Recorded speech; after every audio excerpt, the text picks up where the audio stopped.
प्यारे पंजाबी, मोदी सरकार कहती है कि वह किसानों की आमदन दुगना करना चाहती है, पर खेतीबाड़ी मंत्री श्री नरेंद्र तोमर अनुसार उन्होंने मंत्रालय के कोल किसानों की वित्तीय स्थिति दर्शाउंदा कोई आंकड़ा उपलब्ध नहीं। ये उन्होंने पार्लीमेंट की स्टेटमेंट है भाई।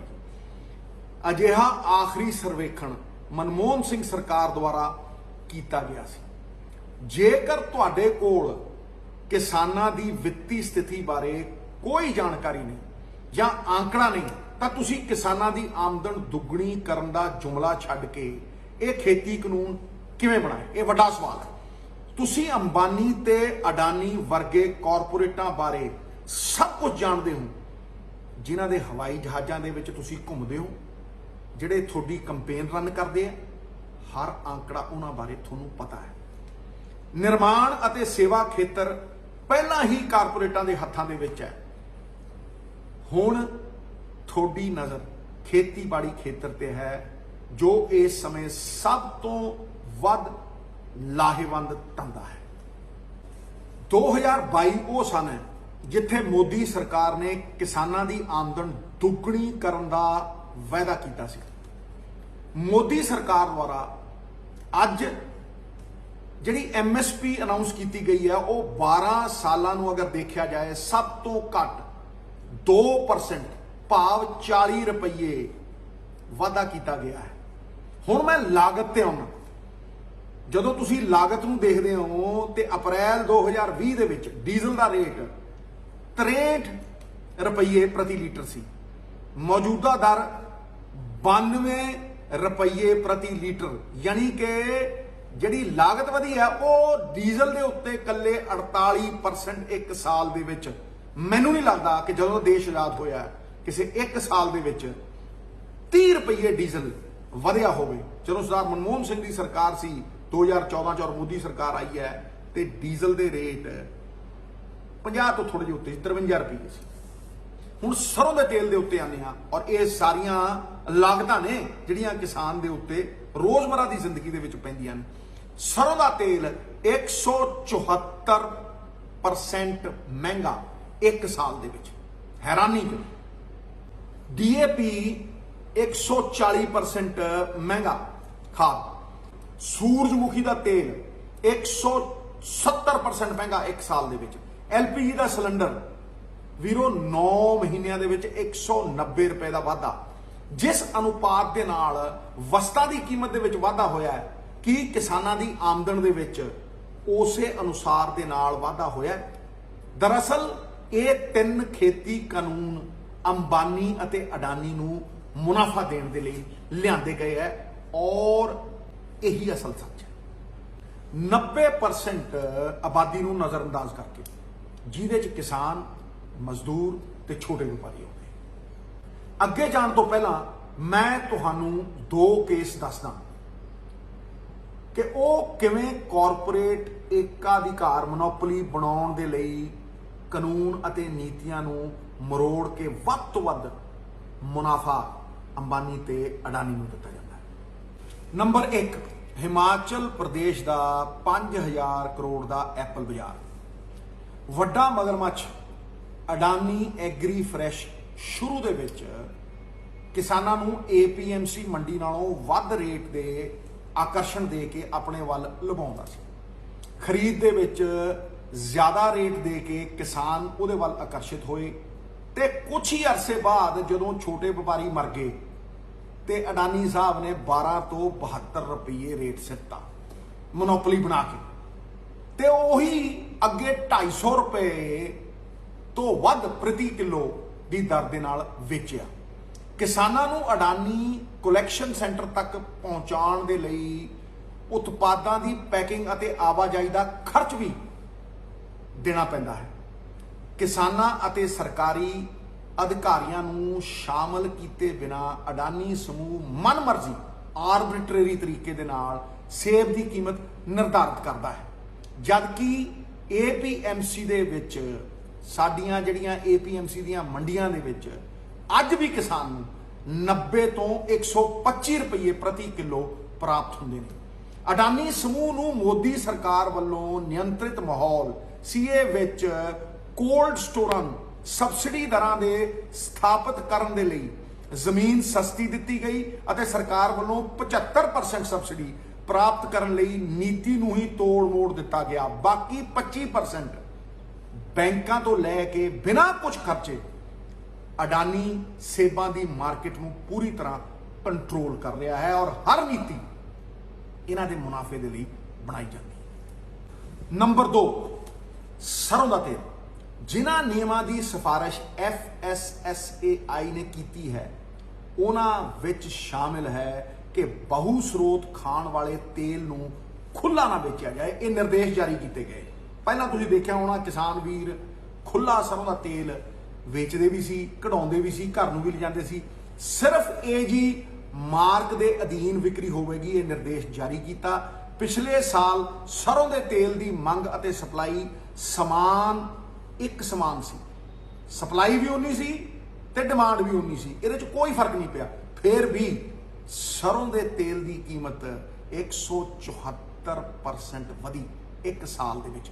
ਮੂੰਗਫਲੀ ਦੇ ਤੇਲ ਦੀ ਕੀਮਤ 180% ਵਧੀ ਇੱਕ ਸਾਲ ਦੇ ਵਿੱਚ। ਹੁਣ ਅਡਾਨੀ ਇਲਮਾਰ ਸਮੂਹ ਨੇ ਬਾਜ਼ਾਰ ਵਿੱਚ 4,500 ਕਰੋੜ ਰੁਪਏ ਇਕੱਠੇ ਕਰਨ ਲਈ ਆਪਣਾ ਪਹਿਲਾ IPO ਲਾਂਚ ਕਰ ਦਿੱਤਾ ਹੈ। ਮਤਲਬ ਲੋਕਾਂ ਤੋਂ ਪੈਸੇ ਲਊਗਾ ਬਗੈਰ ਆਪਣਾ ਇੱਕ ਵੀ ਪੈਸਾ ਲਾਏ। ਜੇ ਘਾਟਾ ਤੇ ਲੋਕਾਂ ਦਾ, ਜੇ ਵਾਧਾ ਤੇ ਅੰਬਾਨੀ ਸਾਹਿਬ ਦਾ। ਮਾਲ ਲੋਕਾਂ ਦਾ, ਮਸ਼ਹੂਰੀ ਅਡਾਨੀ ਦੀ ਕੰਪਨੀ ਦੀ। ਇਸੇ ਤਰ੍ਹਾਂ ਉਹਨਾਂ ਨੇ ਖੇਤੀ ਖੇਤਰ ਵਿੱਚ ਅੰਬਾਨੀ ਤੇ ਅਡਾਨੀ ਦਾ ਮੋਨੋਪੋਲੀ ਕਾਇਮ ਕਰਨ ਦੇ ਲਈ 3 ਖੇਤੀ ਕਾਨੂੰਨ ਲਿਆਂਦੇ।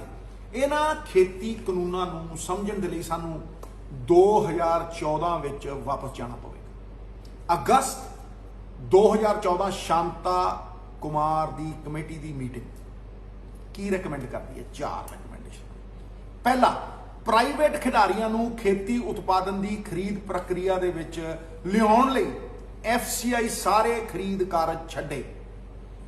2, ਜੇ ਰਾਜ ਸਰਕਾਰ ਦੁਆਰਾ MSP ਦੇ ਉੱਤੇ ਕੋਈ ਬੋਨਸ ਦਿੱਤਾ ਜਾਂਦਾ ਹੈ ਤਾਂ ਕੇਂਦਰ ਸਰਕਾਰ ਕੇਂਦਰੀ ਪੂਲ ਹੇਠਾਂ ਉਸ ਦਾ ਅਨਾਜ ਸਵੀਕਾਰ ਨਹੀਂ ਕਰੇਗੀ। ਇਹ ਬਲੈਕਮੇਲ ਸੀ। ਤੀਜਾ, FCI ਨੂੰ ਸਟੋਰ ਕਰਨ ਦਾ ਕੰਮ ਨਿੱਜੀ ਖਿਡਾਰੀਆਂ ਯਾਨੀ ਅਡਾਨੀ ਨੂੰ ਆਊਟਸੋਰਸ ਕਰਨਾ ਚਾਹੀਦਾ ਹੈ। ਰਿਕਮੈਂਡੇਸ਼ਨ ਹੈ। ਚੌਥੀ, ਕਮੇਟੀ ਸੁਝਾਅ ਦਿੰਦੀ ਹੈ ਕਿ ਕੇਂਦਰ ਨੂੰ PDS ਸਿਸਟਮ ਦੇ ਅਧੀਨ ਜਿਹੜਾ 67% ਗਰੀਬ ਸਬਸਿਡਾਈਜ਼ ਰੇਟ ਦੇ ਉੱਤੇ ਫੂਡ ਸਿਕਿਉਰਿਟੀ ਦੇ ਤਹਿਤ ਖਾਣਾ ਅੰਨ ਪਾਣੀ ਲੈਂਦਾ ਸੀ, ਉਹਦੀ ਆਬਾਦੀ ਨੂੰ ਮੁੜ ਵਿਚਾਰ ਕੇ 40% ਘਟਾ ਕੇ 27% ਲੋਕਾਂ ਨੂੰ, ਗਰੀਬੀ ਰੇਖਾ ਵਾਲਿਆਂ ਨੂੰ ਇਹ ਜਿਹੜਾ PDS ਮਿਲਦਾ ਹੈ ਇਹ ਬੰਦ ਕੀਤਾ ਜਾਵੇ। ਇਹਦਾ ਨਾ ਕੋਈ ਆંકੜਾ ਹੈ, ਨਾ ਕੋਈ ਰਿਕਾਰਡ ਹੈ ਤੇ ਨਾ ਕੋਈ ਫਿਗਰਸ ਨੇ ਜਿਸ ਤਹਿਤ ਇਹ ਪਤਾ ਲੱਗੇ ਕਿ ਕੌਣ ਅਮੀਰ ਹੈ ਤੇ ਕੌਣ ਗਰੀਬ ਹੈ। ਇਹਦਾ ਕੋਈ ਰਿਕਾਰਡ। ਨੰਬਰ 5, ਇਹਨਾਂ ਸਿਫਾਰਿਸ਼ਾਂ ਨੂੰ ਪੜ੍ਹੋ ਅਤੇ ਇਸ ਦੀ ਤੁਲਨਾ ਮੌਜੂਦਾ ਖੇਤੀ ਕਾਨੂੰਨਾਂ ਅਤੇ FCI ਦੀ ਹਾਲਤ ਦੇ ਨਾਲ ਕਰੋ। ਇਹਨਾਂ ਸਿਫਾਰਿਸ਼ਾਂ ਨੂੰ 2 ਹਿੱਸਿਆਂ ਦੇ ਵਿੱਚ ਵੰਡਿਆ ਜਾਂਦਾ ਹੈ। ਭਾਗ 1 ਤੋਂ 3 ਜਿਹੜੀਆਂ ਸਿਫਾਰਿਸ਼ਾਂ ਕੀਤੀਆਂ ਗਈਆਂ ਨੇ ਉਹ ਰਿਟੇਲ ਬਾਜ਼ਾਰ ਨੂੰ, ਪਰਚੂਨ ਬਾਜ਼ਾਰ ਨੂੰ ਨਿਯੰਤਰਣ ਕਰਨ ਲਈ ਸਟੋਰੇਜ, ਪ੍ਰੋਕਿਉਰਮੈਂਟ ਅਤੇ ਪ੍ਰਬੰਧਨ, ਭੰਡਾਰਨ, ਖਰੀਦ ਅਤੇ ਲੌਜਿਸਟਿਕਸ ਦੇ ਨਾਲ ਸੰਬੰਧਿਤ ਹੈ। ਭਾਗ B, ਚੌਥੀ ਸਿਫਾਰਿਸ਼ ਰਿਟੇਲ ਬਾਜ਼ਾਰ ਦੇ ਨਿਯੰਤਰਣ ਦੇ ਨਾਲ ਸੰਬੰਧਿਤ ਹੈ ਕਿ ਪਰਚੂਨ ਦੇ ਵਿੱਚ ਜਿੱਥੇ ਸਮਾਨ ਵਿਕਦਾ ਹੈ ਉਹਦੇ ਨਾਲ ਸੰਬੰਧਿਤ ਹੈ। ਇਸ ਖੇਤਰ ਵਿੱਚ ਅੰਬਾਨੀ ਅਤੇ ਅਡਾਨੀ ਦੀ ਮੋਨੋਪੋਲੀ ਏਕਾਧਿਕਾਰ ਸਥਾਪਿਤ ਕਰਨ ਲਈ ਸਰਕਾਰ ਨੇ ਜਾਣਬੁੱਝ ਕੇ ਯੋਜਨਾਬੱਧ ਤਰੀਕੇ ਦੇ ਨਾਲ FCI ਨੂੰ ਤਬਾਹ ਕਰਨਾ ਸ਼ੁਰੂ ਕੀਤਾ। FCI ਦੀ ਆਪਣੀ ਕੋਈ ਆਮਦਨ ਨਹੀਂ ਅਤੇ ਉਹ ਕੇਂਦਰ ਸਰਕਾਰ ਤੇ ਪੂਰੀ ਤਰ੍ਹਾਂ ਨਿਰਭਰ ਹੈ। ਸਰਕਾਰ ਨੇ 2015 ਤੋਂ 19 ਦੇ ਸ਼ਾਸਨ ਦੌਰਾਨ ਬਜਟ ਵਿੱਚ ਭੋਜਨ ਸਬਸਿਡੀ, ਫੂਡ ਸਿਕਿਉਰਿਟੀ ਲਈ ਲੋੜੀਂਦਾ ਫੰਡ ਨਹੀਂ ਦਿੱਤਾ, ਜਿਸ ਕਾਰਨ FCI ਨੂੰ ਵੱਧ ਵਿਆਜ ਦਰਾਂ ਉੱਤੇ ਹੋਰ ਸਰੋਤਾਂ ਤੋਂ ਕਰਜ਼ਾ ਲੈਣ ਲਈ ਮਜਬੂਰ ਹੋਣਾ ਪਿਆ। ਨਤੀਜਾ, ਮੋਦੀ ਸਰਕਾਰ ਦੇ ਪਿਛਲੇ 5 ਸਾਲਾਂ ਦੌਰਾਨ FCI ਦਾ ਕਰਜ਼ਾ 3 ਗੁਣਾ ਹੋ ਗਿਆ। 1965 ਤੋਂ ਵੀਰੋ 2014 ਤੱਕ, 1965 ਤੋਂ 2014 मतलब 50 ਸਾਲਾਂ ਦੇ ਵਿੱਚ ਕਰਜ਼ਾ FCI ਦੇ ਉੱਤੇ 91,000 ਕਰੋੜ ਸੀ ਤੇ ਮੋਦੀ ਸਰਕਾਰ ਦੇ 5 ਸਾਲਾਂ ਦੌਰਾਨ ਇਹ 4 ਲੱਖ ਕਰੋੜ ਰੁਪਈਆ ਹੋ ਗਿਆ। ਇਥੋਂ ਮਨਸ਼ਾ ਸਾਫ਼ ਦਿਖਦੀ ਹੈ ਕਿ FCI ਨੂੰ ਮਾਰਨ ਦੇ ਲਈ ਇੱਕ ਜਾਣ-ਬੁੱਝ ਕੇ ਡੈਲੀਬਰੇਟ ਮੈਕੈਨਿਜ਼ਮ ਬਣਾਇਆ ਗਿਆ। FCI 4 ਕੰਮ ਕਰਦੀ ਹੈ: ਖਰੀਦ, ਭੰਡਾਰ ਅਤੇ ਜਨਤਕ ਵੰਡ ਪ੍ਰਣਾਲੀ PDS ਦਾ ਪ੍ਰਬੰਧ। ਅਡਾਨੀ ਦੀ ਬੰਦਰਗਾਹ 2 ਕਾਰੋਬਾਰ ਉੱਤੇ ਮੋਨੋਪੋਲੀ ਏਕਾਧਿਕਾਰ ਹੈ। ਉਹ ਰੇਲਵੇ ਰੈਕ ਅਤੇ ਅਨੇਕਾਂ ਸਾਈਲੋਆਂ ਦਾ ਮਾਲਕ ਹੈ। ਜੇਕਰ FCI ਢਹਿ ਜਾਂਦਾ ਹੈ ਤਾਂ ਸਟੋਰੇਜ, ਖਰੀਦ ਅਤੇ ਲੌਜਿਸਟਿਕ ਮਤਲਬ ਪ੍ਰਬੰਧਨ ਅਡਾਨੀ ਦੇ ਕੋਲ ਚਲਾ ਜਾਵੇਗਾ।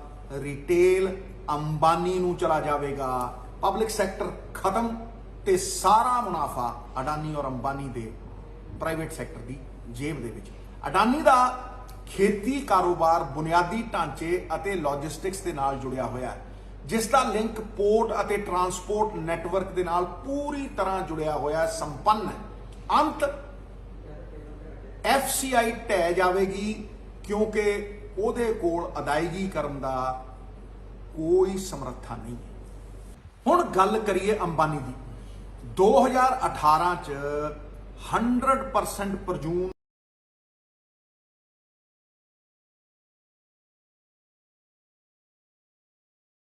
ਸੀ। 2019 ਦੇ ਵਿੱਚ ਈ-ਕਮਰਸ ਨੀਤੀ ਦੇ ਵਿੱਚ ਬਦਲਾਵ, ਸਾਰੇ ਬਾਜ਼ਾਰ ਉੱਤੇ ਕਬਜ਼ਾ ਹੋਣ ਦੇ ਲਈ, ਤੇ 2020 ਦੇ ਵਿੱਚ ਖੇਤੀ ਕਾਨੂੰਨ ਮੋਨੋਪੋਲੀ ਬਣਾਉਣ ਦੇ ਲਈ ਅੰਬਾਨੀ। FDI ਜਿਹੜੀ ਫੋਰਨ ਡਾਇਰੈਕਟ ਇਨਵੈਸਟਮੈਂਟ ਹੈ, ਵਿਦੇਸ਼ੀ ਲੋਕ ਜਿਹੜੇ ਇਨਵੈਸਟਮੈਂਟ ਕਰ ਸਕਦੇ, ਪਹਿਲਾਂ ਪਰਚੂਨ ਵਿੱਚ ਸਿਰਫ 49% ਦੀ ਆਗਿਆ ਸੀ, ਜਿਸ ਵਿੱਚ 30% ਸਮਾਨ ਸਥਾਨਕ ਪੱਧਰ ਦੇ ਉੱਤੇ ਖਰੀਦਣਾ ਇਹ ਲਾਜ਼ਮੀ ਸ਼ਰਤ ਸੀ ਤਾਂ ਕਿ ਛੋਟੇ ਵਪਾਰੀ ਆਪਣੀ ਦੁਕਾਨਦਾਰੀ ਪਰਚੂਨ ਦੀ ਕਰਦੇ ਰਹਿਣ। ਹੁਣ ਸਥਾਨਕ ਤੌਰ ਤੇ ਜਦੋਂ ਹੀ BJP ਦੀ ਸਰਕਾਰ ਆਈ, ਸਥਾਨਕ ਤੌਰ ਦੇ ਉੱਤੇ ਸਮਾਨ ਖਰੀਦਣ ਦੇ ਲਈ ਕੋਈ ਲਾਜ਼ਮੀ ਸ਼ਰਤ ਨਹੀਂ ਅਤੇ FDI ਵਿੱਚ 100% ਇਜਾਜ਼ਤ ਦਿੱਤੀ ਗਈ ਰਿਟੇਲ ਸੈਕਟਰ ਦੇ ਵਿੱਚ। ਇਹਦਾ ਮਤਲਬ ਸੀ ਕਿ ਜਿੰਨੀਆਂ ਵੱਡੀਆਂ ਮੱਛੀਆਂ ਨੇ ਉਹਨਾਂ ਨੂੰ ਛੋਟੀਆਂ ਨੂੰ ਨਿਗਲਣ ਦੀ ਪੂਰੀ ਤਰ੍ਹਾਂ ਲੀਗਲ ਇਜਾਜ਼ਤ ਹੈ।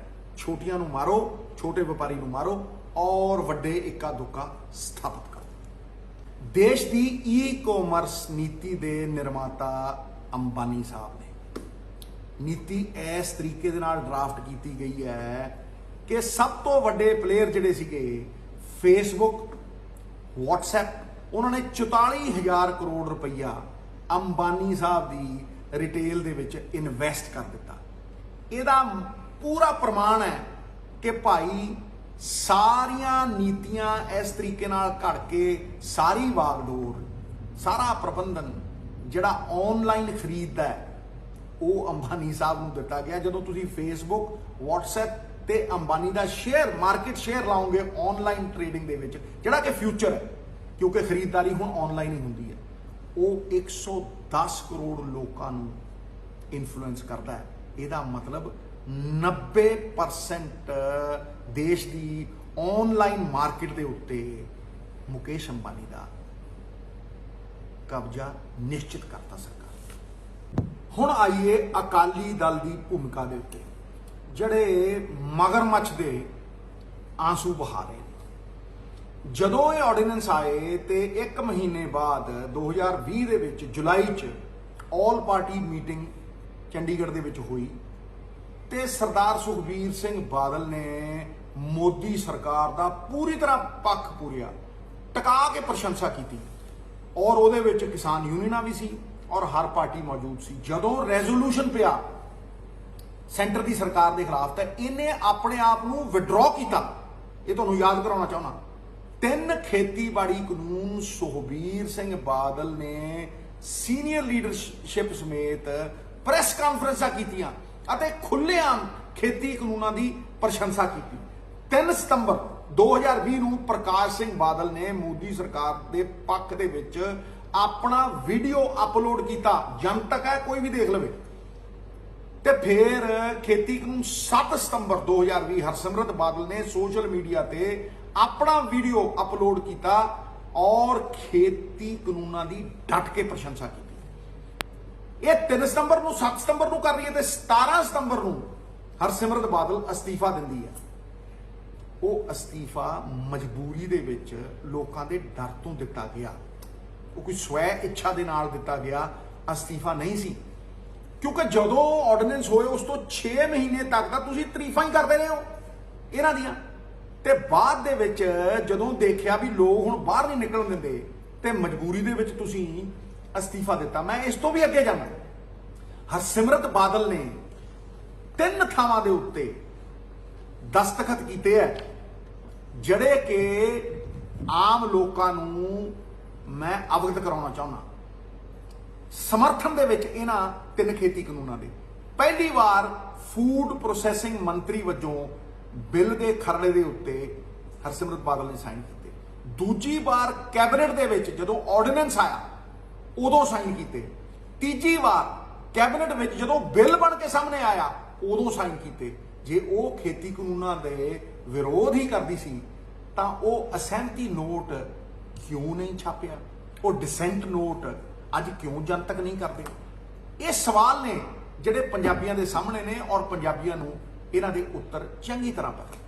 ਆਮ ਆਦਮੀ ਪਾਰਟੀ ਦੀ ਗੱਲ, 1 ਦਸੰਬਰ 2020 ਨੂੰ ਕੇਜਰੀਵਾਲ ਸਰਕਾਰ ਨੇ ਦਿੱਲੀ ਵਿੱਚ ਪ੍ਰਾਈਵੇਟ ਮੰਡੀ APMC ਨੂੰ ਰੱਦ ਕਰਕੇ ਪ੍ਰਾਈਵੇਟ ਮੰਡੀ ਸਥਾਪਿਤ ਕਰਨ ਦੇ ਲਈ ਮੋਦੀ ਸਰਕਾਰ ਦੇ ਖੇਤੀ ਕਾਨੂੰਨਾਂ ਵਿੱਚੋਂ ਇੱਕ ਨੂੰ ਨੋਟੀਫਾਈ ਕੀਤਾ।